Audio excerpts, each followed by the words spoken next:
Hello friends, कैसे हैं आप लोग। होप आप लोग सब बहुत अच्छे से होंगे, अपना ख्याल रख रहे होंगे।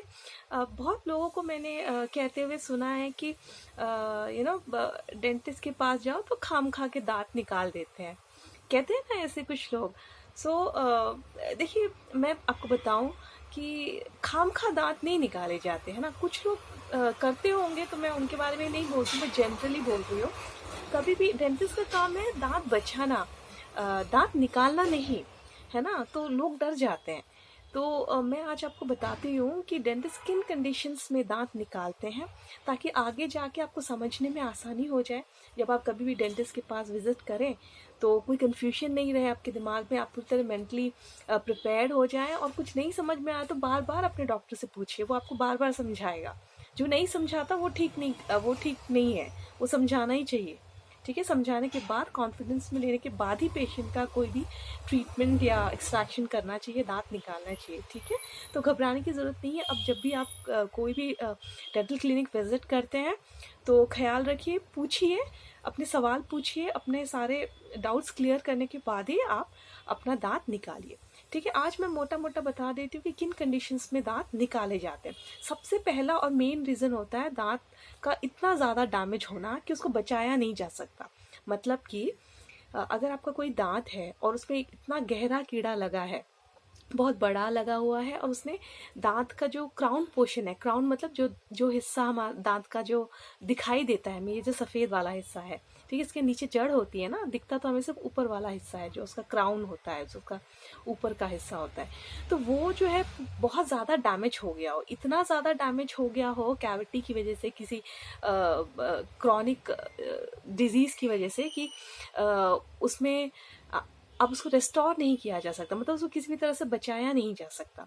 ठीक है, क्योंकि आरसीटी नहीं की जा सकती, उसके ऊपर क्राउन नहीं लगाया जा सकता। तो उस कंडीशन में जब उसमें कोई भी होप बाकी नहीं है, उस दांत में वो बच नहीं सकता, उस कंडीशन में उसको निकालने की सलाह देते हैं। एक्सरे ले करके डॉक्टर आपको दिखाएंगे कि देखिए, रूट्स तो है, जड़ तो है, लेकिन ऊपर कुछ भी नहीं है ना। और उसके रखेंगे तो वो एक रूट ऑफ इन्फेक्शन की तरह काम करता है, दूसरे दांतों में भी वो स्प्रेड हो सकता है इन्फेक्शन, है ना। तो उस कंडीशन में डॉक्टर आपको निकालने की सलाह देते। तो ये हो गया पहला रीज़न। ठीक है, दूसरा रीज़न कब निकाला जाता है, कभी भी अगर कोई भी दांत बहुत ज़्यादा इम्पैक्टेड हो, इम्पैक्टेड मतलब वो आया ही नहीं है, अंदर धंसा हुआ है हड्डी में, आया नहीं है। ठीक है, और या तो वो थोड़ा सा आया हुआ है, पार्शियली इरप्टेड जिसे कहते हैं, थोड़ा सा आया हुआ है, और वो आपको किसी भी तरह से तकलीफ दे रहा है, या तो वो जो निकले हुए अच्छे दांत है उनको कुछ प्रॉब्लम दे रहा है, या आपको खुद कुछ परेशानी हो रही है, इरिटेशन हो रहा है, पेन हो रहा है किसी तरह का,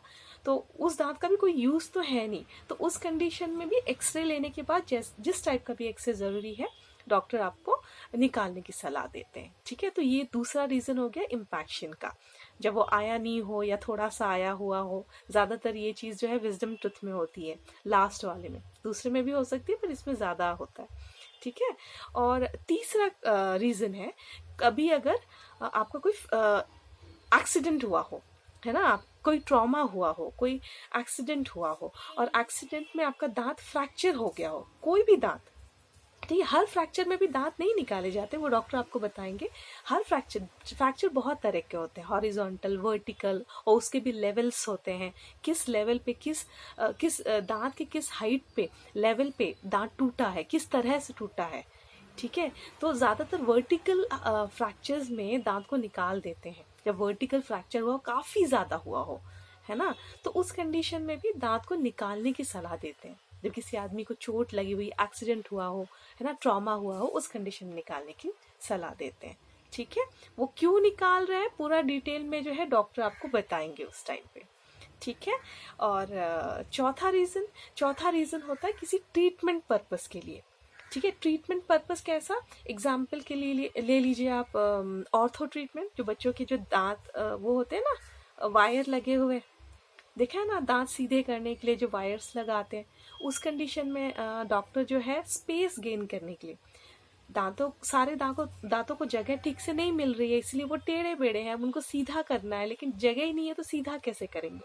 तो उस कंडीशन में भी सबसे कंफर्टेबल वाला दांत निकाला जाता है, चारों क्वाड्रेंट से, चारों भाग से एक एक करके, फर्स्ट प्रीमोलार जिसे कहते हैं, है ना। सो वो निकाला जाता है। कभी कभी सेकेंड प्रीमोलार भी निकाला जाता है, वो डॉक्टर आपको बताएंगे कौन सा वाला निकालने की ज़रूरत है। मेरे कहने का मतलब है कि किसी ट्रीटमेंट पर्पज से निकाला जाता है, ठीक है, जैसे ऑर्थो ट्रीटमेंट हो गया या कोई ब्रिज का ट्रीटमेंट हो गया, नकली दांत लगाना जिसे बोलते हैं ब्रिजिंग, है ना। तो नकली दांत भी तब फिक्स्ड वाले नकली दांत तब लगते हैं जब आपके कुछ असली दांत भी बाकी हो, और वो भी मजबूत होने चाहिए। अगर वो भी बिल्कुल कमज़ोर से हैं, तो अगर कुछ दांत कमज़ोर से हैं तो उनको निकाला जाता है, जो काफ़ी डैमेज हो और ब्रिज को सपोर्ट नहीं कर सकते, नकली दांत को सपोर्ट नहीं कर सकते, तो उसको निकाला जाता है ना। तो उसको निकाला जाता है और फिर आपका ब्रिज लगाया जाता है। तो मैं ये एग्जांपल्स दे रही हूँ, किसी ट्रीटमेंट पर्पस के लिए दांत निकालने की सलाह दी जाती है कुछ कुछ सिचुएशंस में, है ना। कुछ कुछ केसेस ऐसे होते हैं कि निकालना पड़ता है।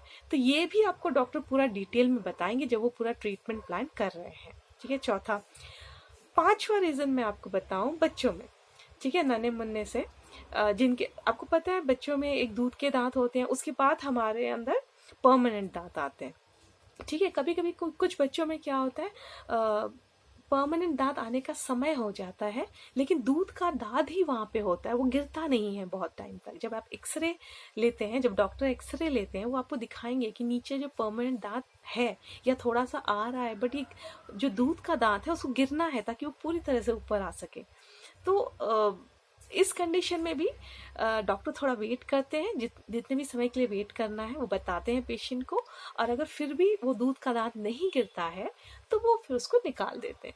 सो दूध के दांत में ज़्यादातर केसेस में जो दूध के दांत रिटेन होते हैं उनमें जड़ें ज़्यादा मजबूत नहीं होती, तो आसानी से निकल आता है, तो परेशान होने की ज़रूरत नहीं है, ठीक है। तो ये 5 मोटे मोटे रीज़न मैंने बता दिए आपको कब दांत निकालने की सलाह दी जाती है, ठीक है। ऐसे ही नहीं निकालने की सलाह देते हैं, लोग डर जाते हैं ना। तो मुझे मालूम है वो कॉन्शियस हो जाते हैं, दांत निकालना बोल के कॉन्शियस हो जाते हैं। जिस कंडीशन में दांत पूरी तरह से डैमेज है उसमें तो उनको ज़्यादा फर्क नहीं पड़ता, बट जिसमें मतलब दांत स्ट्रांग होता है, कोई इम्पैक्टेड दांत है, तो उसमें थोड़ी सी पेशेंट को दिक्कत होती है और निकालने में भी थोड़ा सा वो ट्रिकी होता है ना। तो होप आपको ये सारी जो इन्फॉर्मेशन है थोड़ी इन्फॉर्मेटिव लगी होगी। अब आप डरेंगे नहीं और इत्मीनान से सारे डाउट्स क्लियर कर देंगे अपने डॉक्टर के साथ मिल करके, और ट्रीटमेंट के लिए जाएंगे, ठीक है ना। तो आगे से डरना नहीं है, आराम से विजिट करना है, साल में एक बार तो ज़रूर विजिट करना है, ठीक है। तब तक अपना ख्याल रखिए, मैं मिलूंगी नेक्स्ट वीडियो में कुछ और टिप्स के साथ, ठीक है। तब तक ख्याल रखिए, love you all, bye bye.